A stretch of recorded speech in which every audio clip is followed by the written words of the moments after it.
आइए सूर्यादि नवग्रहों द्वारा किस किस रोगों का विचार किया जाता है, आइए जानते हैं।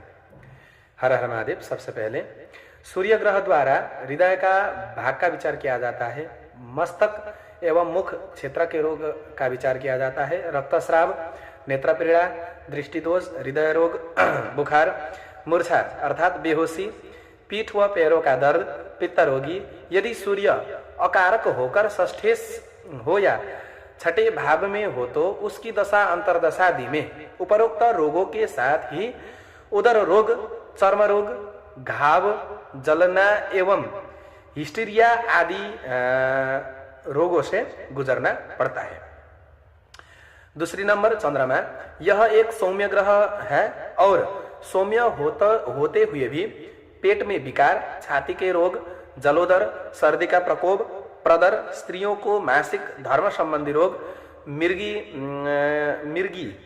सहन शक्ति जो होता है, मिर्गी रोग, रोगों का प्रतिनिधि करने वाला जो रोग हो, जैसे कि मिर्गी इत्यादि, ज्वर, बुखार इत्यादि जो भी है, यदि यह अकारक होकर षष्ठे या छठे भाव में बैठ जाए तो अपनी दशा अंतरदशा में अनिद्रा, कफ संबंधी रोग, पाचन संस्थान का बिगड़ जाना, अजीर्ण, ठंड, बुखार, गांठिया, मानसिक असंतुलन, मानसिक अवसाद, जल यात्रा एवं जानवरों के द्वारा हमले आदि का भय रहता है। तीसरी नंबर मंगल द्वारा रक्तल्पता, हेमोग्लोबिन की कमी फेफड़े, फूंसी, खुंजली, मुहासे आदि चर्म रोग देती है।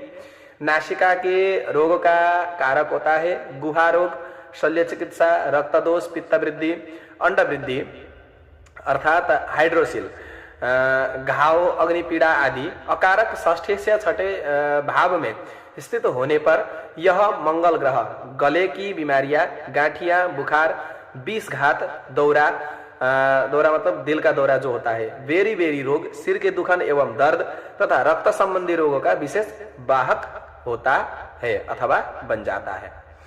चौथी नंबर बुध से मस्तिष्क विकार, गला व गर्दन की पीड़ा, गंडमाला, मंजरजा तंतु अर्थात बोन मेरी एवं नर्वस वीकनेस की दुर्व्यवस्था, बाड़ी दोष, मानसिक व्यय, सिर दर्द, गुहा रोग, गुप्त रोग, नपुंसकता आदि विचार किया जाता है।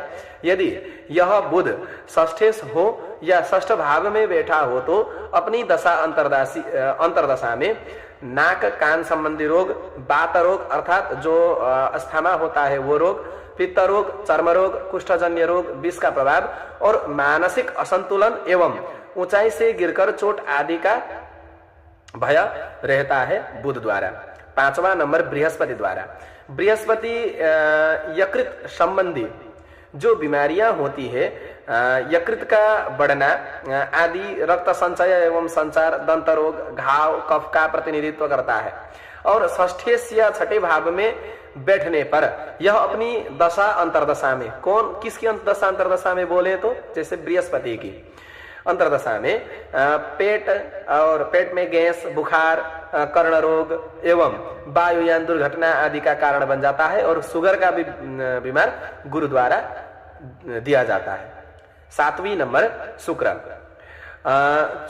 क्योंकि शुक्र विवाह एवं रतिक्रिया का कारक ग्रह होता है, इसलिए यह वीर्य दोष, रतिजन्य दोष, गर्मी, वादी, मूत्र विषयक, मधुमेह, घात, यातु क्षीणता, नपुंसकता, पौरुष दौर्बल्यता आदि रोगों का द्योतक होता है। यदि शुक्र अकारक या षष्ठेश या छठे भाव में होने पर अपनी दशा अंतरदशा आदि में कुष्ठजन्य रोग, त्रिदोष, विकृति, नेत्रपीड़ा, गुदा रोग, गर्भाशय संबंधी रोग, दुर्बलता एवं पेड़ू मतलब पिंडिला जो होता है वो जो घुटने से नीचे का दर्द आदि बीमारियां देने वाला होता है शुक्र ग्रह। और उसके बाद शनि द्वारा जोड़ों का दर्द, गांठिया, अधरंग, फालिस जैसे पैरालाइसिस, लकवा, वायु विकार, क्षय रोग, टीबी, दमा, खांसी अर्थात अपचन, बाढ़ का दर्द और बाढ़ का दर्द इससे भी अलावा होता है। बाढ़ रोग मतलब जैसे कि बाढ़ मतलब जो बाध होता है, जैसे एक जगह पर घाव हुआ, दूसरी जगह दर्द हो रहा है, वैसा। नपुंसकता एवं दीर्घकालिक रोगों का कारक होता है शनि ग्रह। और यदि शनि ग्रह अकारक या षष्ठेश या छठे भाव में हो तो ऐसी स्थिति में उदर एवं पैरों की बीमारियां, पेट में गैस होना, ऊंचाई से गिरना एवं पत्थर आदि से चोट या किसी घाव का वाहक बन जाता है शनि।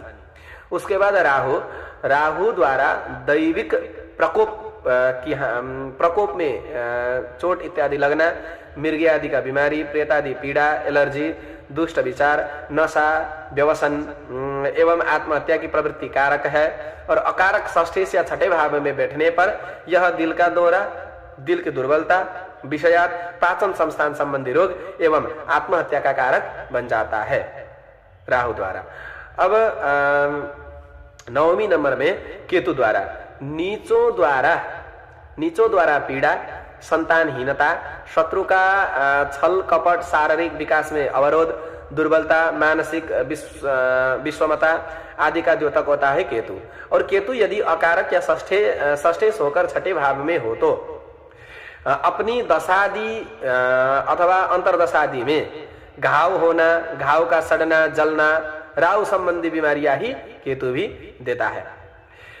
इस प्रकार से सबका तात्पर्य यह है कि जब जब भी षष्ठेश या उपरोक्त ग्रह अकारक होकर बलवान होंगे या षष्ठेश का इनमें किसी भी प्रकार का संबंध होगा, तब ही इन ग्रहों से संबंधित बीमारियों मनुष्य को पीड़ित करेगी।